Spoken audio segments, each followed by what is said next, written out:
Nada realmente nuevo, pero algo que necesitamos recordar en una forma más continua y metódica.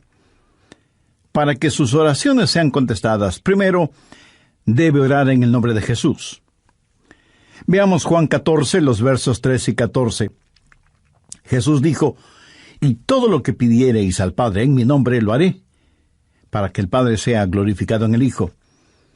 Dios quiere glorificar a su Hijo, el Señor Jesucristo, y esa es la razón por la que debemos orar en su nombre. Y Jesús ratifica esa realidad al decir: «Si algo pidiereis en mi nombre, yo lo haré». Ahora vayamos al capítulo 16, versos 23 y 24, en donde Jesús hace énfasis en el mismo asunto. «En aquel día no me preguntaréis nada. De cierto os digo, que todo cuanto pidiereis al Padre en mi nombre, os lo dará. Hasta ahora nada habéis pedido en mi nombre. Pedid y recibiréis, para que vuestro gozo sea cumplido». Muéstreme una persona cuyas oraciones le son contestadas, y de seguro que esa persona está llena de gozo. Jesús también dijo en Juan 14, 6, «Yo soy el camino y la verdad y la vida. Nadie viene al Padre sino por mí». Y esa es la verdad en cuanto a la oración. No hay forma de llegar a Dios el Padre sino únicamente por medio de su Hijo Jesucristo. Supongamos que usted se pierde buscando una dirección en un lugar que no conoce. Así que detiene a una persona en la calle para que le ayude, y esa persona le dice: «Vaya derecho 3 cuadras más, luego vire a la derecha, verá una casa blanca con una cerca de madera, entonces vire a la izquierda, y esa es una calle sin salida. Recorra 3 cuadras más, vire a la derecha», y usted le interrumpe y le dice: «Un momentito, por favor, no puedo recordar todo eso, déjeme anotarlo». Y la persona que le está dando las direcciones le dice: «¿Sabe qué? Yo estoy yendo en la misma dirección, permítame guiarle. Usted únicamente sígame». Esa persona no solo le señala el camino, sino que, por así decirlo, se vuelve el camino. Jesús no indica el camino, Jesús es el camino hacia el Padre, y cuando usted ora en el nombre de Jesús, Él le lleva a la presencia del Padre. Anota Efesios 2:18. «Porque por medio de Él los unos y los otros tenemos entrada por un mismo Espíritu al Padre». ¿Qué significa orar en el nombre de Jesús? Significa orar con su autoridad. Cuando usted pone su firma en un cheque y se lo da a alguien, esa persona va al banco y lo efectiviza. El banco le entrega la cantidad de dinero estipulada en el cheque, porque ese cheque lleva su nombre, lleva su firma, y con su firma usted le autoriza al banco la entrega de ese dinero. Trate de ir a cualquier banco y hacer efectivo un cheque que no tiene ninguna firma, y le aseguro que estará metiéndose en profundos problemas. Cuando pedimos en el nombre de Jesús, no estamos simplemente rociando con algún polvito mágico oraciones al decir en el nombre de Jesús: «Abracadabra, que lo que he pedido se haga». No es así de ninguna manera. Orar en el nombre de Jesús significa, primero, obedecer su mandato. Segundo, hacer algo aprobado por Él. Tercero, saber que eso le dará honor y gloria a Él. Y cuarto, saber que el Padre será glorificado por lo que hacemos en el nombre de Jesús. Si usted ora sin usar el nombre de Jesús legítimamente, no tiene ninguna razón para esperar que su oración sea contestada. Ahora, obviamente, el orar en el nombre de Jesús significa que usted debe ser salvo, que debe ser su discípulo y que debe estar en comunión con Él para conocer su voluntad. No solo ora en el nombre de Jesús, sino que también ora en el Espíritu. Veamos Efesios 6:18. «Orando en todo tiempo, con toda oración y súplica en el Espíritu, y velando en ello con toda perseverancia y súplica por todos los santos». Así como se debe orar en el nombre de Jesús, hay que orar en el Espíritu. Casi al final del Antiguo Testamento hay un versículo muy interesante. Busque Zacarías 12:10. Dios habla de lo que hará en los últimos días, cuando los judíos como nación vengan a Jesús. Y derramaré sobre la casa de David y sobre los moradores de Jerusalén espíritu de gracia y oración, y mirarán a mí, a quien traspasaron, y llorarán como se llora por hijo unigénito, afligiéndose por él como quien se aflige por el primogénito. Hay muchas cosas maravillosas en este versículo, pero lo que más me bendice es que Dios dice que hay un Espíritu, el Espíritu Santo, que es el Espíritu de gracia y de oración. ¿Tiene usted dificultades al orar? ¿Sabe por qué? Porque no está lleno del Espíritu.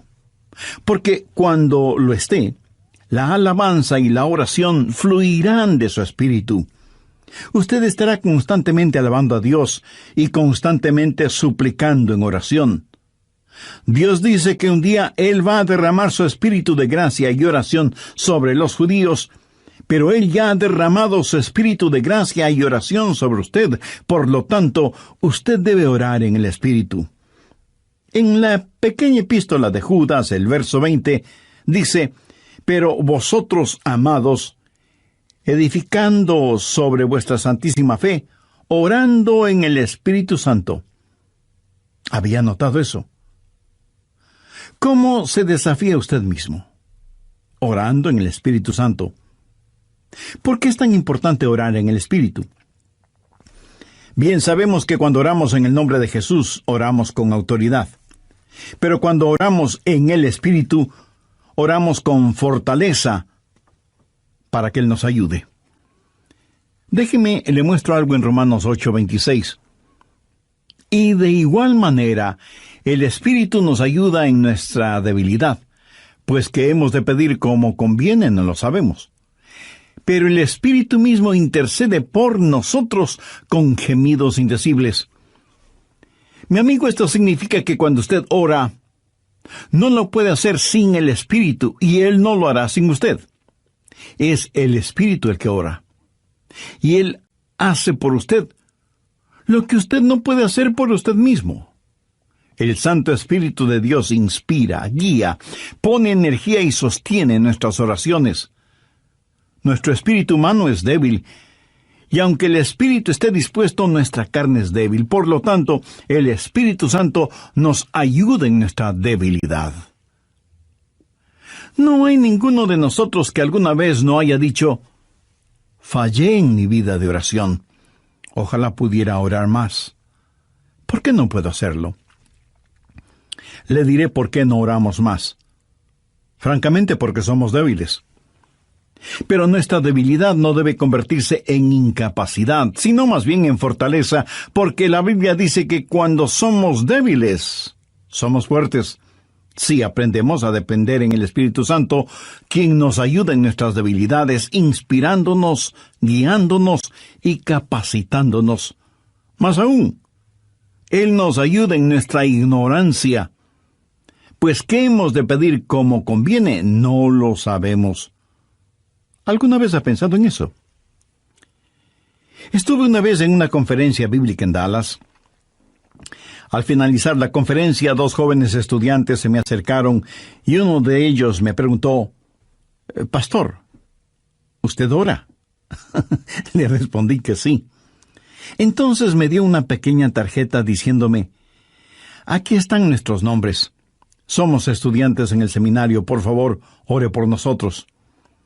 Yo les agradecí y puse esa tarjetita en mi Biblia. He orado por esos estudiantes, pero no creo que lo haya hecho en forma regular. No porque ellos no me importen, pero una asignación de oración es más que 2 nombres en una tarjeta. Si tuviera que orar por todos quienes me piden que ore por ellos, ni las 24 horas del día serían suficientes, se lo aseguro. Esa es la verdad. Si usted trata de orar por todos y por todo, su oración, en vez de ser un caudaloso río, se convertirá en un estancado pantano. La oración, para que sea poderosa, tiene que ser canalizada. Cuando alguien me dice que está orando por mí, me siento increíblemente bendecido. Y hay hermanos que me dicen que oran por mí diariamente, y doy gracias a Dios que muchos oran por mí. Pero me entristece la realidad de que hay millones de seres humanos por los cuales nadie ora. Ahora escúcheme. Yo no deseo estar en la lista de oración de alguien, a menos que el Espíritu Santo haya puesto primero mi nombre en el corazón de la persona que dice que ora por mí. Y cuando usted está orando por otras personas en forma individual, muchas veces no sabrá cómo orar por ellos. Por ejemplo, su tía Rosita está enferma, y usted ora: Señor, restaura la salud de tía Rosita. ¿Cómo sabe que Dios no está preparando a tía Rosita para llevársela al cielo? Y usted ora para que tía Rosita todavía se quede en la tierra, mientras que, de acuerdo a Juan 17:24, Jesús ora y dice: Padre, aquellos que me has dado quiero que estén donde yo estoy. ¿Dónde está Jesús? En el cielo. ¿Dónde está la tía Rosita? Todavía en la tierra. En las reuniones de oración, más se ora para que la gente sea sanada que lo que se ora para que la gente sea salvada. Parece que estamos más interesados en mantener a los salvos fuera del cielo que a los perdidos fuera del infierno. No sabemos orar como debemos orar. Cuando Saulo perseguía a los seguidores de Cristo, antes de que fuera el apóstol Pablo, me pregunto qué oraba la iglesia en relación con Saulo. Si yo hubiera vivido en esa época, seguro que hubiera orado: Señor, mira cómo este Saulo nos persigue.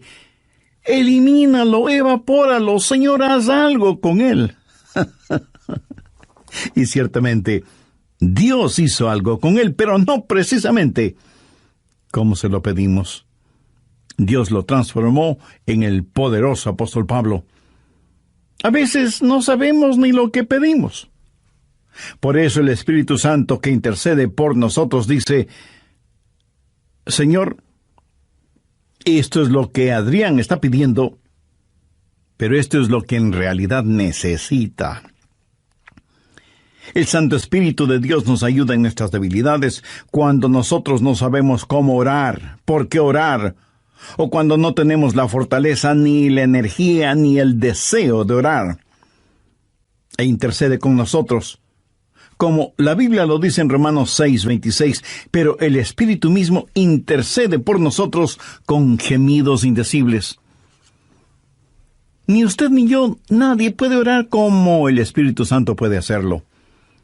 Y la expresión gemidos indecibles era utilizada para describir los dolores de una mujer dando a luz.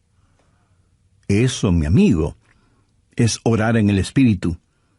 Intercede por nosotros con gemidos indecibles, porque muchas veces nosotros no sabemos qué pedir. Algunos años atrás, yo viví la experiencia de un profundo dolor emocional y espiritual a tal grado que no podía ni siquiera articular una sencilla oración. Lo único que podía hacer era quejarme. Pero el Santo Espíritu de Dios escuchó mi oración, y Él llevó mi dolor, mi súplica, hasta el trono de la gracia y la misericordia de Dios. Entonces usted ora primero en el nombre de Jesús, segundo en el Espíritu Santo. Para orar en el nombre de Jesús, usted tiene que ser salvo, y para orar en el Espíritu, usted tiene que ser lleno del Espíritu Santo de Dios. Tercero, usted debe orar en obediencia a Dios. Es una malvada necedad el esperar que Dios escuche sus oraciones cuando usted no está viviendo en obediencia a Él. Lo triste es que hay personas que tienen la idea de que Dios les bendecirá, aún en su desobediencia. Razone esto un instante. Si usted está viviendo una vida de desobediencia, y aún así Dios contesta sus oraciones, ¿qué es lo que Dios está haciendo? Está animando y recompensando su pecado. Pero escúcheme, Dios le ama demasiado como para hacer eso. Veamos el Salmo 66. Quiero mostrarle algo. Salmo 66, verso 18. Este es un versículo que debería estar subrayado en su Biblia. Si en mi corazón hubiese yo mirado la iniquidad, el Señor no me habría escuchado. Ahí lo tiene, en blanco y negro y bien impreso. Y usted no tiene que ser un científico aeroespacial para entender eso, ¿verdad? Muchos hablan de las grandes promesas en la oración. Bien, esta es una promesa. Si en mi corazón hubiese yo mirado la iniquidad, el Señor no me habría escuchado. Ahora, note que no dice, si hubiera pecado, Dios no me escucharía. Dios no le escuchará a usted. Dios no me escuchará a mí. Dios no escuchará a nadie que tenga iniquidad en su corazón. Iniquidad significa el hacer trato con el pecado, sentirse en paz haciendo el pecado. Y si yo tengo cualquier iniquidad en mi corazón, Dios no me escuchará. Ora usted a Dios. Si tiene algún pecado en su corazón, ¿cómo puede esperar que Dios le escuche? Para que Dios le escuche, usted tiene que arrepentirse de sus pecados y tener a Jesús como su Salvador y Señor. De vez en cuando alguien me dice, pastor, Dios me ha dado la habilidad de decir hermosas oraciones. Y si Dios mismo me ha dado esa habilidad, quiero decir que Él está impresionado con mis oraciones. Mi amigo, hay una buena palabra griega para describir lo que usted está diciendo. Tontería. Escúcheme, Dios no se impresiona con sus oraciones, pero sí se impresiona con su necedad. Veamos lo que dice Isaías 1:13. No me traigáis más vana ofrenda. ¿Sabe usted lo que es una vana ofrenda? Es solo una oración vacía. No me traigáis más vana ofrenda. El incienso me es abominación. Aquí ellos estaban en el templo quemando incienso, ofreciendo incienso en el altar. No me traigáis más vana ofrenda, el incienso me es abominación, luna nueva y día de reposo, el convocar asambleas, no lo puedo sufrir, son iniquidades vuestras fiestas solemnes. ¿Qué es lo que Dios está diciendo aquí? Que todo lo que ellos hacían como parte de su religión, Él lo detestaba. Y en Isaías 1, los versos del 15 al 17, leemos: Cuando extendáis vuestras manos, yo esconderé de vosotros mis ojos. Asimismo, cuando multipliquéis la oración, yo no oiré. Llenan están de sangre vuestras manos, lavaos y limpiaos, quitad la iniquidad de vuestras obras de delante de mis ojos, dejad de hacer lo malo, aprended a hacer el bien, buscad el juicio, restituid al agraviado, haced justicia al huérfano, amparad a la viuda. Veamos ahora Isaías 59:1. He aquí que no se ha cortado la mano de Jehová para salvar, ni se ha agravado su oído para oír. Dios no se ha vuelto manco ni sordo, pero vuestras iniquidades han hecho división entre vosotros y vuestro Dios, y vuestros pecados han hecho ocultar de vosotros su rostro para no oír. ¿Ha leído alguna vez algo del libro de Esdras? Vayamos al capítulo 9, verso 6. Esdras está orando y dice: Dios mío, confuso y avergonzado estoy para levantar, oh Dios mío, mi rostro a ti, porque nuestras iniquidades se han multiplicado sobre nuestra cabeza, y nuestros delitos han crecido hasta el cielo. Mi amigo, debemos orar en obediencia. Para resumir un poco todo esto, vamos a la primera epístola de Juan. No el Evangelio de Juan, sino la primera epístola de Juan, capítulo 3, verso 22. Y cualquier cosa que pidiéramos, la recibiremos de Él, porque guardamos sus mandamientos y hacemos las cosas que son agradables delante de Él. Los rebeldes jamás verán sus oraciones contestadas. Déjeme retroceder un poco las páginas de la historia. ¿Recuerda cuando Israel había conquistado Jericó? Y tuvieron que pelear contra un pequeño pueblito. No era ninguna gran ciudad. Un pueblito llamado Ai. Apenas 3 letras, H-A-I, Ai. Y sin embargo, los israelitas tuvieron que huir, como se dice vulgarmente, con el rabo entre las piernas, ignominiosamente derrotados. Y Josué tiene que ir y postrarse delante de Dios y preguntarle cómo pudo permitir que tal cosa sucediera. Mire lo que le contestó Dios en Josué 7, los versos 10 y 11. Y Jehová dijo a Josué, levántate, ¿por qué te postras así sobre tu rostro? Israel ha pecado. ¿Qué está diciendo? Josué, hijo mío, ¿por qué me estás orando? No puedes utilizar tus oraciones como una cortina de humo para ocultar el pecado que hay en medio del pueblo. Enfrenta y elimina ese pecado, y entonces oiré tus oraciones. Cuarto, usted debe orar en la voluntad de Dios. No solo conocer a Jesús, no solo ser lleno del Espíritu, no solo obedecer los mandamientos, pero aun habiendo hecho todo esto, todo lo que usted desea no es necesariamente la voluntad de Dios para usted. Anote 1 de Juan 5, versos 14-15. Y esta es la confianza que tenemos en Él, que si pedimos alguna cosa conforme a su voluntad, Él nos oye. Y si sabemos que Él nos oye en cualquier cosa que pidamos, sabemos que tenemos las peticiones que le hayamos hecho. Orar en la voluntad de Dios. Y usted no encuentra la voluntad de Dios simplemente por adivinación. Pastor, ¿cómo voy a conocer la voluntad de Dios? Bien, permítame hacerle una pregunta. ¿Quiere en realidad saberlo? Y usted me responde, bueno, no sé si quiera saberlo o no. Entonces le haré otra pregunta. ¿Quiere hacer la voluntad de Dios? Y usted me responde, sí, claro que sí. ¿La quiere hacer realmente? Quiero decir, si Dios le dijera este mismo momento, hay algo que deseo que hagas, ¿lo haría? ¿Sabe usted cuál sería la primera pregunta debido a nuestra naturaleza humana?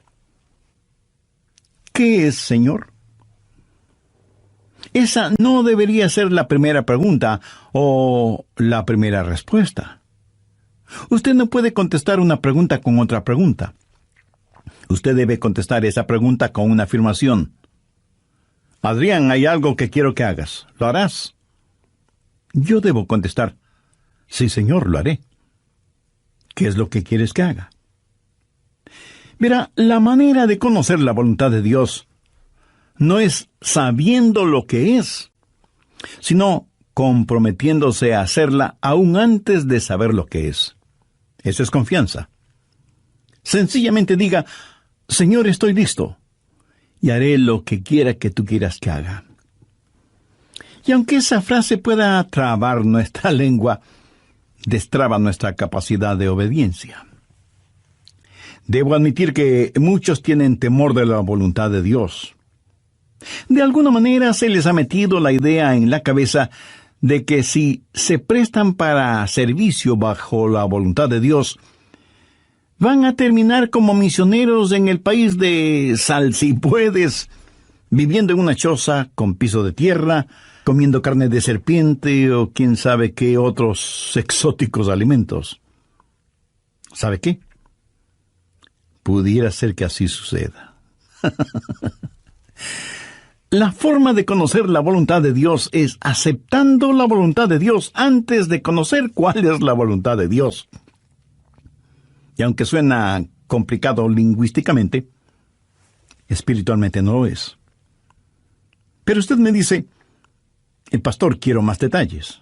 Muy bien, le voy a dar más detalles. La voluntad de Dios es buena, perfecta y aceptable. Y si piensa que esto lo digo porque soy muy inteligente, pues siento desilusionarle. Veamos qué dice Romanos 12, versos 1 y 2. Así que, hermanos, os ruego por las misericordias de Dios, que presentéis vuestros cuerpos en sacrificio vivo, santo, agradable a Dios, que es vuestro culto racional. No os conforméis a este siglo, sino transformaos por medio de la renovación de vuestro entendimiento, para que comprobéis cuál sea la voluntad de Dios, agradable y perfecta. Usted no necesita saber nada más que esto. La voluntad de Dios es buena, agradable y perfecta. Preséntese usted mismo como un sacrificio vivo y santo delante de Dios, y usted, sin ninguna sombra de duda, conocerá y comprobará que la voluntad de Dios es siempre buena, agradable y perfecta. La oración no es para manipular la voluntad de Dios, para que se amolde a la suya. Es descubrir la voluntad de Dios y meterse de cabeza en ella. Pero escúcheme con atención. En última instancia, usted no encuentra la voluntad de Dios. La voluntad de Dios lo encuentra usted. Cuando su corazón está bien con Dios, usted presenta su cuerpo como un sacrificio vivo y rehúsa el ser amoldado por el sistema y los valores del mundo, para más bien ser transformado, renovado en su mente y empezar a pensar los pensamientos de Cristo y, por lo tanto, tener la capacidad de orar en la voluntad de Dios. Quinto, orar en comunión con los creyentes. Por favor, busque el Evangelio de Marcos, capítulo 11, los versos 25 y 26. Y cuando estéis orando, perdonad si tenéis algo contra alguno, para que también vuestro Padre que está en los cielos os perdone a vosotros vuestras ofensas. Porque si vosotros no perdonáis, tampoco vuestro Padre que está en los cielos os perdonará vuestras ofensas. Mi amigo, no se olvide que un pecado no perdonado es la más formidable barrera contra la oración. Tantas personas se preguntan por qué sus oraciones no son contestadas cuando están guardando tremendos resentimientos en su corazón. Le pregunto, ¿ese resentimiento, ese enojo, vale la pena tenerlo? Lo que es peor, ¿vale la pena ir acumulándolo, guardándolo, hasta que por fin estalla, hiriendo no solo a quienes motivaron ese enojo, sino a usted mismo? La satisfacción carnal de guardar un resentimiento contra alguien no vale de ninguna manera la pena, porque impide que nuestras oraciones sean contestadas. Escuché de una pequeña niña que una noche, por haberse portado mal, su mamá le mandó temprano a la cama. Pero antes de acostarse, la niña debía orar. Ella así lo hizo. Oró por su hermana y su hermano, oró por su papá y su abuelita, oró por sus amigas en la escuela, oró por su profesora, oró por su perro y por su gato, y finalizó con un alegre amén. Luego, mirando a su madre, le dijo: «Como habrás notado, mamá, tú no estuviste en mi oración». Me imagino que esa oración no habrá salido de ese cuarto, menos habrá llegado al cielo. Pero hay una profunda lección en esto. Sería una temeraria necedad si alguien, teniendo un espíritu no perdonador, pretende que sus oraciones sean contestadas. Y esto es verdad de manera especial entre marido y mujer. En 1 de Pedro 3:7 leemos: «Vosotros maridos igualmente, vivid con ella sabiamente, dando honor a la mujer como a vaso más frágil y como a coherederas de la gracia de la vida». ¿Para qué? Para que vuestras oraciones no tengan estorbo. Muchos esposos y esposas, aun siendo creyentes, viven como perros y gatos, son como palo y piedra, y aun así se preguntan por qué sus oraciones no son contestadas. Sexto, usted debe orar en fe. En Mateo 21:22 leemos: y todo lo que pidiereis en oración, creyendo, lo recibiréis. Por favor, subraye en su Biblia la palabra creyendo. Ore creyendo, y todo vendrá. Ore dudando, y nada tendrá. ¿Alguna vez has dicho, Dios, yo creo, cuando en realidad no creía? Muchos piensan que el decir que creen les será contado como si en verdad creyeran.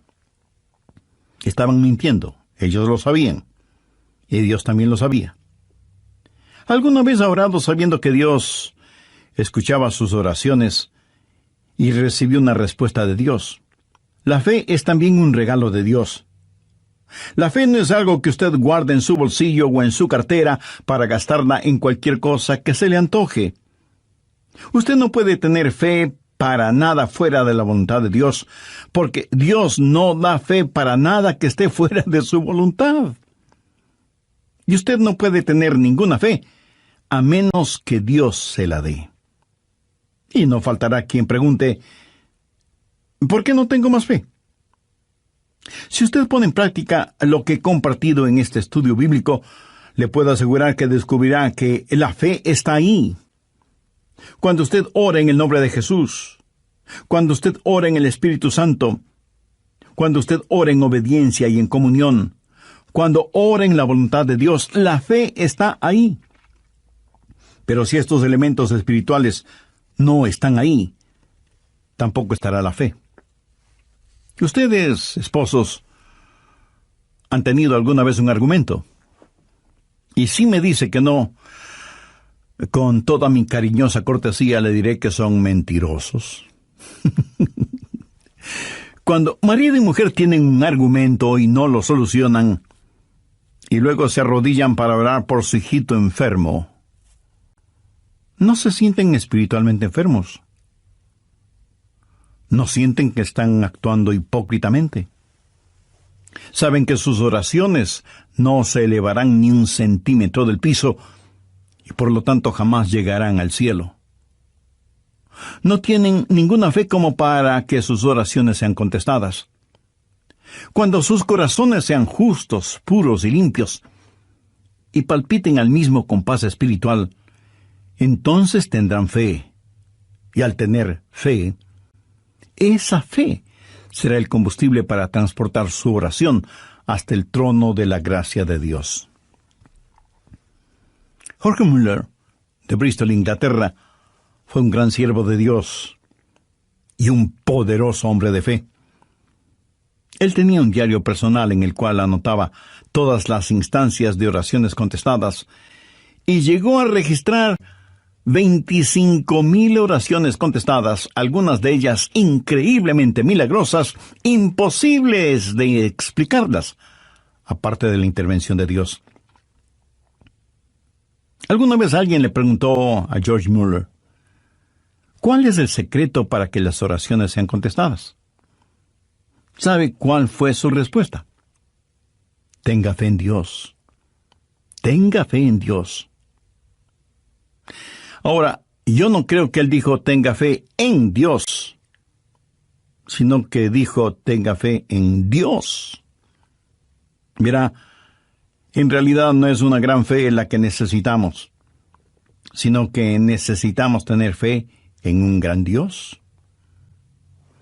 Fe no es solo un sentimiento positivo, ni el que usted se vuelva frenético o fanático, sino tener la absoluta confianza de que Dios hará lo que usted le ha pedido, si ese pedido está encuadrado dentro de los parámetros de la voluntad de Dios.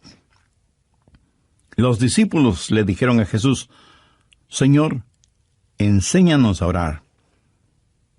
Y ese debe ser nuestro pedido también, para que Dios nos ayude a ser hombres y mujeres de oración.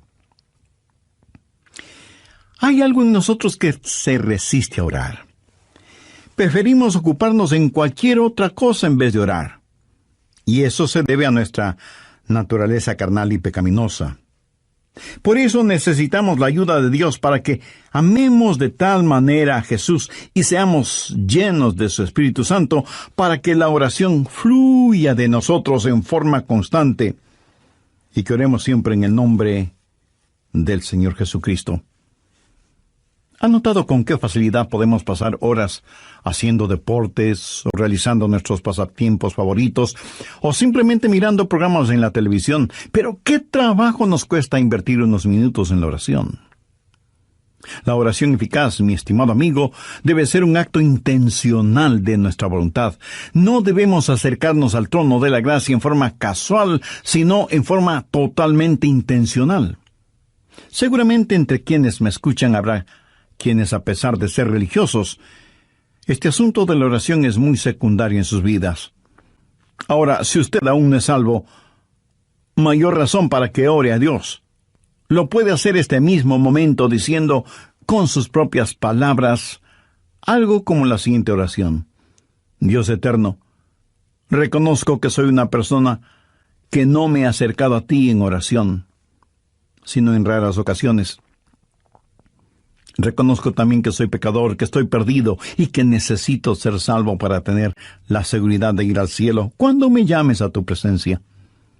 Señor Jesús, creo que eres el Hijo de Dios y que entregaste tu vida y derramaste tu sangre en la cruz para, por medio de tu sacrificio, pagar la deuda de mis pecados, perdonarme, limpiarme y salvarme. No sé si mi fe es grande o pequeña, pero con la fe que tengo este momento te invito a que vengas a mi corazón y seas mi Salvador y mi Señor.